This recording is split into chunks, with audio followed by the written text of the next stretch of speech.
Students, welcome to the Cosmic Center for Learning English. This is Shravan sir and I am here with some important nouns. आज मैं यहाँ कुछ महत्वपूर्ण noun लेकर उपस्थित हूँ।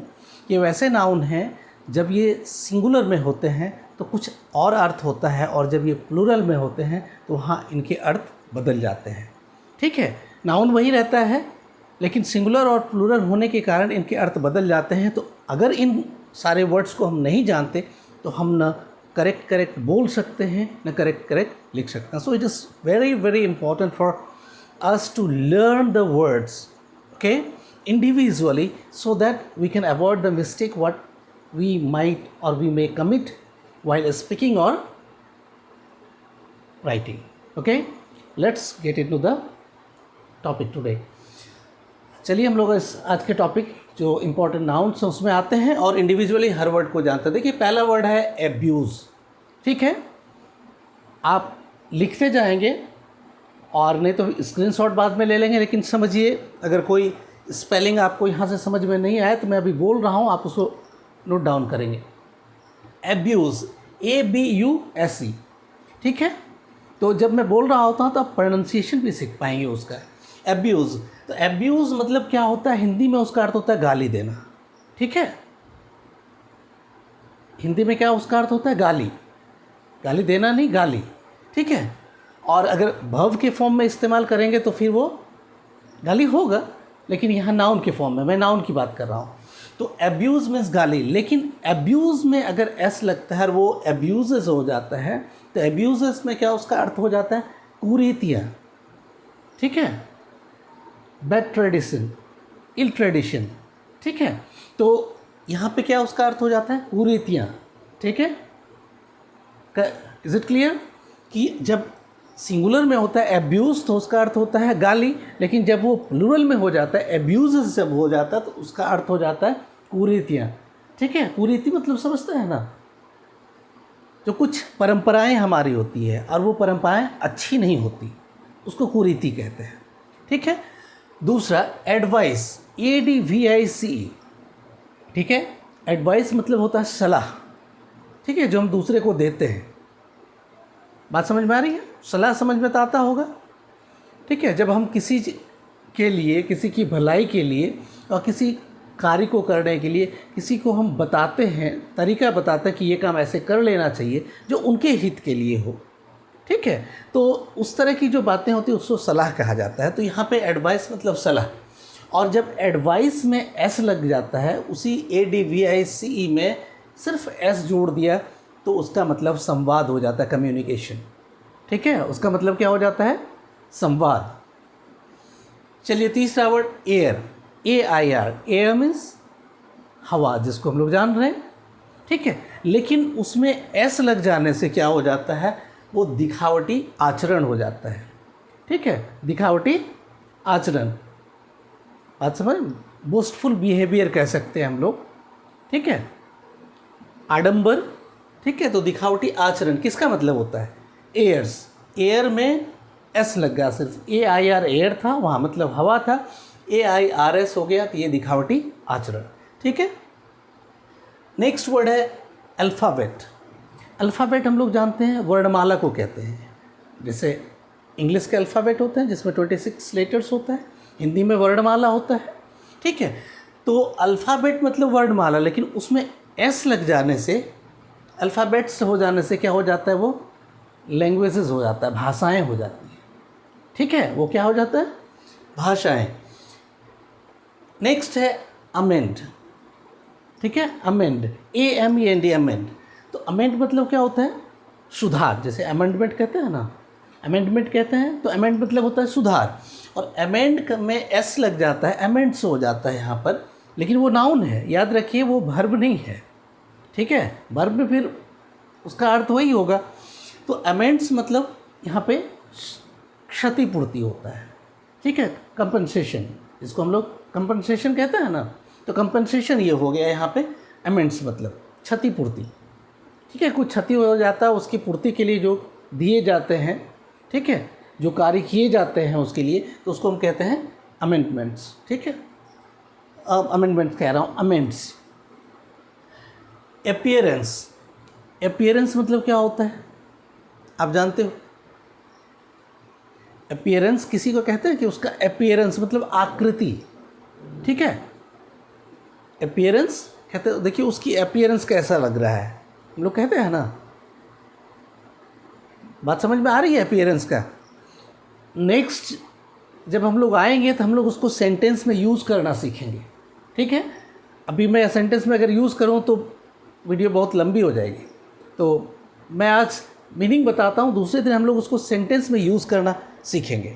तो कैसे हम इन सारे वर्ड्स को यूज़ करना सीखेंगे ताकि हम स्पीकिंग में ला सकें, तो वो मैं स्पोकन सीरीज़ जब स्टार्ट होगा उसमें करने वाला हूँ, और बड़ा दिलचस्प और शानदार होगा वो। आप इसलिए मिस नहीं करेंगे कोई वीडियो जब स्पोकन। और निश्चित रूप से आप जब स्पोकन सीरीज़ देखेंगे तो फिर आपको कॉन्फिडेंस मिलेगा कि बस मैं बोल सकता हूँ, बहुत कम समय में आप इंग्लिश बोलोगे, ठीक है। तो अभी ये बेस जो चल रहा है, फंडामेंटल्स जो चल रहा है, तो फंडामेंटल्स के तहत ये है, ठीक है। तो हम लोग चलिए आगे देखते हैं। अपीयरेंस मतलब आकृति होता है, ठीक है, समझ रहे होंगे। जैसे उसका अपीयरेंस कैसा है, अपीयरेंस मैंने दिखावट, उसका जो दिखावट जिसको कह सकते हैं, ठीक है, उसकी बनावट जिसको कह सकते हैं, आकृति। तो उसमें अपीयरेंस में एस लग जाने पर, ठीक है, अपीयरेंसेस हो जाने पर उसका मतलब होता है बाहरी दिखावा, उसका मतलब हो जाता है बाहरी दिखावा। चलिए नेक्स्ट है एसेट। एसेट मतलब होता है कोई मूल्यवान वस्तु, ASSET, ठीक है, ASSET। एसेट मतलब होता है मूल्यवान वस्तु। तो ASSETS यानी ASSETS, एसेट्स मतलब होता है धन संपत्ति। ये हम लोग तो जानते भी हैं कि जैसे इतना एसेट्स उनका पड़ा हुआ है, उनके धन संपत्ति पड़े हुए हैं, ठीक है। फिर बीफ, BEEF, बीफ मतलब होता है गोमांस, ठीक है। तो या गाय का मांस जिसको कह सकते हैं बीफ। तो बीफ का जब प्लूरल यहाँ पे किया गया बीव्स, ठीक है, BEEVES, ठीक है, तो उसका मतलब हो जाता है मवेशी। मवेशी मतलब जानवर जिसको पालते हैं लोग, ठीक है। फिर है चेन, CHAIN। चेन मतलब क्या होता है, जंजीर, हम लोग जानते हैं, ठीक है। चेन मतलब जंजीर, लेकिन चेन्स अगर हो जाए CHAINS, चेन्स मतलब हो जाता है हथकड़ी जो अपराधियों को लगाया जाता है, ठीक है। चेन्स मतलब हथकड़ी। फिर एक कॉपर। कॉपर एक मेटल का नाम है जिसको तांबा कहते हैं, COPPER, कॉपर। लेकिन कॉपर में S लग जाने से वो पैसा, करेंसी हो जाता है, ठीक है। कॉपर से मतलब करेंसी। फिर है वुड। वुड मतलब क्या होता है, लकड़ी होता है, लेकिन उसमें S लग जाने से क्या हो जाता है, वो जंगल हो जाता है, ठीक है। WOOD, वुड मीन्स लकड़ी, और फिर WOODS, वुड्स मतलब क्या हो जाता है, ये जंगल, ठीक है। अब चलिए आते हैं इधर, कॉर्न, ठीक है। कॉर्न मीन्स क्या होता है, अनाज, CORN, कॉर्न। कॉर्न मीन्स अनाज होता है, कॉर्न मीन्स अनाज होता है, लेकिन उसमें S लग जाने से क्या होता है, पैर का भाग, ठीक है, पार्ट ऑफ आवर लेग। बात समझ में आ रही है। तो ये पैर का भाग हो जाता है। फिर है कंटेंट। कंटेंट मतलब क्या होता है, यहाँ नाउन के सेंस में प्रयोग हो रहा है, वर्ब के सेंस में नहीं, ठीक है। वर्ब के सेंस में प्रयोग होता तो अर्थ कुछ और हो जाता है। यहाँ कंटेंट है, CONTENT, कंटेंट मतलब पदार्थ होता है, ठीक है। और उसका जब उसमें S लग जाता है, प्लूरल बनता है, कंटेंट्स हो जाता है, तो उसका मतलब होता है विषय सूची, ठीक है, विषय सूची। समझ में आ रहा है ना, सब्जेक्ट लिस्ट जिसको कह सकते हैं हम। किसी भी बुक में विषय सूची देखते हैं, या फिर आप नोटबुक बनाते हो तो उसमें भी, ठीक है, तो उसको कहते हैं विषय सूची। नेक्स्ट है डैमेज, DAMAGE। तो डैमेज मतलब होता है क्षति या हानि। क्या होता है, क्षति या हानि, ठीक है, नुकसान। अब क्या होता है कि उसमें ES लग जाने से, मतलब S लग जाने से, ठीक है, डैमेजेस हो जाता है। तो डैमेजेस मतलब होता है क्षतिपूर्ति, फिर कंपनसेशन। फिर है फोर्स। फोर्स मतलब होता है ताकत, बल, ठीक है। फोर्स मतलब ताकत या बल, लेकिन उसमें एस लग जाने से, फोर्सेस हो जाने से उसका मतलब होता है आर्मी, सेना, ठीक है। बात समझ में आ रही है। फिर है गुड। गुड मतलब क्या होता है, भलाई, ठीक है।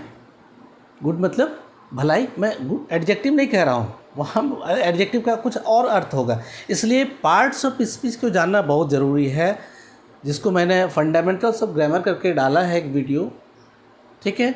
आप ज़रूर मेरे प्लेलिस्ट में जाके देखेंगे। हर को अलग अलग अगर नहीं जानते तो फिर क्या होगा कि आपसे गलती होना स्वाभाविक हो जाएगा, फिर आप लिख नहीं सकते, बोल नहीं सकते, जो आप व्यक्त करना चाहेंगे सामने वालों को अर्थ कुछ और समझ में आएगा, ठीक है। इसलिए ये बहुत ज़रूरी है कि हम किसी भी लैंग्वेज पे अपना कमांड लाने के लिए या उसको ठीक से सीखने के लिए, ठीक है, ज़रूरी है कि उसके हर पहलू को हम जानें, ठीक है। मैं बीच में ये इसलिए लाया कि ये बहुत इंपॉर्टेंट है कि इसके बिना आप बहुत सारे मिस्टेक करोगे, स्वाभाविक है बहुत सारे मिस्टेक करोगे, क्योंकि जो खुद का एक्सपीरियंस होता है ना, सेल्फ एक्सपीरियंस, उसी को मैं यहाँ पे शेयर कर रहा हूँ, ठीक है। ऐसा हुआ है और होगा, निश्चित रूप से होगा कि हम इतना जो माइन्यूट डिफरेंस है उसको कैसे हम पता करते, अगर नहीं जानते तो इंडिविजुअली हर वर्ड को देखना पड़ता है। और इंग्लिश ऐसा लैंग्वेज है, उसमें वर्ड्स को इंडिविजुअली आपको जानना ही पड़ेगा, ठीक है। पैटर्न पे हम उसके प्रोनाउंसिएशन, उसके मीनिंग नहीं जान सकेंगे, क्योंकि एक सिंगल वर्ड का, ऐसा तो हर भाषा में क्या होता है कि वर्ड का कोई मीनिंग नहीं होता है, ठीक है। वो टूल्स होता है हमारे जो थॉट आइडिया को एक्सप्रेस करने का, जो थॉट हमारा है, जो आइडिया हमारा है उसको एक्सप्रेस करने का, और जो कंटेक्स्ट में उसका इस्तेमाल हम करते हैं, ठीक है, वो कंटेक्स्ट उसका अर्थ देता है। बात समझ में आ रही है कि जहाँ पे जिस संदर्भ में प्रयोग करते हैं उस संदर्भ में उसका अर्थ देता है। मान लीजिए मैं हिंदी में एक बात समझाने के लिए कह रहा हूँ कि क्यों इम्पोर्टेंट है वर्ड्स को जानना इंडिविजुअली, कि अगर आप खाने के लिए बैठे हो, आप किसी को कहते हो कि सेंधव ले आना, तो अगर सेंधव मतलब होता है नमक, सेंधा नमक जिसको कहते हैं, ठीक है, और सेंधव मतलब घोड़ा भी होता है, तो क्या आप खाने बैठे सेंधव मांगे कोई घोड़ा लेके आ जाएगा आपके सामने? बात समझ में आ रही है ना। तो कंटेक्स्ट क्या, संदर्भ आप किस समय मांग रहे हो, वो आप कोई युद्ध में अगर जा रहे हो या फिर कहीं इस तरह की यात्रा में और वहाँ उपलब्ध है अगर घोड़ा, तो उस सेंस में आपके लिए वो नमक लेके जाए तो वहाँ भी फिर हंसी की बात है वो, ठीक है। तो शब्दों का इस तरह से प्रयोग आवश्यक होने के लिए, ठीक है, या होते हुए जानने के लिए हमें शब्द को, वर्ड को इंडिविजुअली जानना होगा, ठीक है। तो चलिए हम लोग आते हैं वापस। गुड मतलब भलाई, और गुड्स मतलब क्या हो जाता है, माल। जैसे होता है ना गुड्स, ठीक है, कि आज इस कंपनी ने गुड्स डिस्पैच किए, ठीक है, तो गुड्स मतलब सामान, माल। फिर है ग्रीटिंग। ग्रीटिंग मतलब अभिनंदन होता है, ठीक है, जो हम लोग अभिनंदन करते हैं ना, लेकिन उसमें एस लग जाने से शुभकामनाएं हो जाता है। एक ग्रीटिंग मतलब जो सिंगुलर है तो उसका मतलब अभिनंदन है, लेकिन एस लग जाने से उसका मतलब क्या हो जाता है फिर, शुभकामनाएं, ठीक है। बात समझ में आ रही। ह्यूमैनिटी। ह्यूमैनिटी मतलब क्या होता है, मानवता, ठीक है। ह्यूमैनिटी मतलब मानवता। तो ह्यूमैनिटी जब प्लूरल हो जाता है, ह्यूमैनिटीज़ हो जाता है, तो क्या हो जाता है, स्टडी ऑफ लिटरेचर, साहित्य का अध्ययन। क्या हो जाता है, साहित्य का अध्ययन। बात समझ में आ रही है, क्या हो जाता है, साहित्य का अध्ययन। फिर है आयरन। आयरन मीन्स लोहा, आयरन मीन्स लोहा, और उसमें एस लग जाने से क्या हो जाता है, हथकड़ी, आयरन्स, ठीक है, आयरन्स मीन्स हथकड़ी हो जाता है। फिर है लुक। लुक मतलब होता है LOOK, लुक मतलब नज़र, दर्शन, ठीक है, लेकिन उसमें एस लग जाने से क्या हो जाता है, लुक्स मतलब आकृति। कहते हैं ना कि उसके लुक्स कैसे हैं, तो उसका अपीयरेंस, ठीक है, उसकी आकृति, उसका रूप आ जाता है। फिर पेन, PAIN, पेन। पेन मतलब दर्द, ठीक है, पेन मतलब दर्द होता है, लेकिन एस लग जाने से उसका मतलब क्या होता है? प्रयत्न। ठीक है, कोशिश, उसका मतलब प्रयत्न, कोशिश। ठीक है, अब मुझे नहीं लगता है कि ये सारे वर्ड जब आप इस्तेमाल करेंगे तो आपसे कोई गलतियाँ होंगी, लेकिन हाँ, इसको कुछ चीज़ें ऐसे होते हैं कि जिसको बार बार करने से ही वो आपके दिमाग में रहेगा। You have to practise. अब इन सारे वर्ड्स को आप सेंटेंस में प्रयोग करने की कोशिश करोगे, फिर जब बहुत जल्दी ही स्पोकन सीरीज़ में स्टार्ट करने वाला हूँ, उसमें हम लोग सेंटेंसेस में यूज़ करना यहाँ भी सीखेंगे, लेकिन आप पहले भी ट्राई करोगे इतने, तो उसमें क्या होता है कि जब ट्राई आप कर रहे होगे तो उसमें वर्ड आपके दिमाग में बैठ जाएगा, फिर वो याद हो जाएगा। ठीक है, तो इसी तरह से वोकेबलरी बढ़ता है। कोई वोकेबलरी को, डिक्शनरी को कोई रटा नहीं जाता है। Nobody can mug up. Okay, you have to work for with the words and they will get into your mind themselves. ठीक है, आपको उसके साथ वर्क करना है, उन शब्दों को इस्तेमाल करना है, यूज़ करना है, वो आपके दिमाग में ऑटोमेटिकली आ जाएगा। फिर कब आपके वोकेबलरी इतने इनरिच हो गए, ठीक है, कि ये पता नहीं चलेगा। चलिए आगे बढ़ते हैं। लुक बता दिया अभी। लुक मतलब नज़र दर्शन, लुक्स मतलब रूप आकृति। पेन मतलब दर्द, पेन्स मतलब प्रयत्न, कोशिश। और एक है वाटर, WATER। वाटर मतलब क्या होता है? पानी। ठीक है, और WATERS, वाटर्स जब कहते हैं, जब नाउन के रूप में इस्तेमाल करते हैं, फिर बार बार मैं कह रहा हूँ कि मैं अभी नाउन बता रहा हूँ, ठीक है, नेमिंग वर्ड। तो वाटर्स, उसमें जब S लग जाता है तो क्या हो जाता है? Water body. ठीक है, जलाशय, जैसे वो तालाब हो गए, नदी हो गए, मतलब पॉन्ड, रिवर, लेक। ठीक है, तो जलाशय के से संबंध, जैसे वुड में बताया ना, वुड मतलब लकड़ी होता है, लेकिन S लग जाने से वो जंगल हो जाता है। ठीक है, फॉरेस्ट हो जाता है। तो जैसे वुड से फॉरेस्ट हो गया, वुड्स, उसी तरह यहाँ पे वाटर से वाटर्स जब हो जाता है तो वो वाटर बॉडी हो जाता है। ठीक है, तो आप इन सारे वर्ड के साथ वर्क करेंगे, आप सेंटेंस पे यूज़ करने का कोशिश करेंगे, और जो प्रॉब्लम होगा आप मुझे व्हाट्सएप करोगे, कमेंट बॉक्स में डालोगे, नेक्स्ट वीडियो में उसको एक्सप्लेन करके बता दिया जाएगा, उसको सेंटेंस में यूज़ करके बता दिया जाएगा। और ऐसे भी हम लोग जब स्पोकन सीरीज़ शुरू करेंगे तो उसमें तो निश्चित रूप से हर तरह के एक्सरसाइजेस होंगे, जिसमें कि एक टारगेट लेके चलना है कि 3 महीने के अंदर आपको बोलना है। ठीक है, we have to learn spoken English in 3 months. ठीक है, उसको रिफाइनमेंट में आगे जितना समय लगे, तो 3 महीने में हम बोल सकते हैं, अपनी भावना को व्यक्त कर सकते हैं, करेक्ट लिख सकते हैं, इतना तो हम में क्षमता आ ही जाएगी। ठीक है, तो चलिए आज इतना ही, नेक्स्ट वीडियो में मिलते हैं, बाय।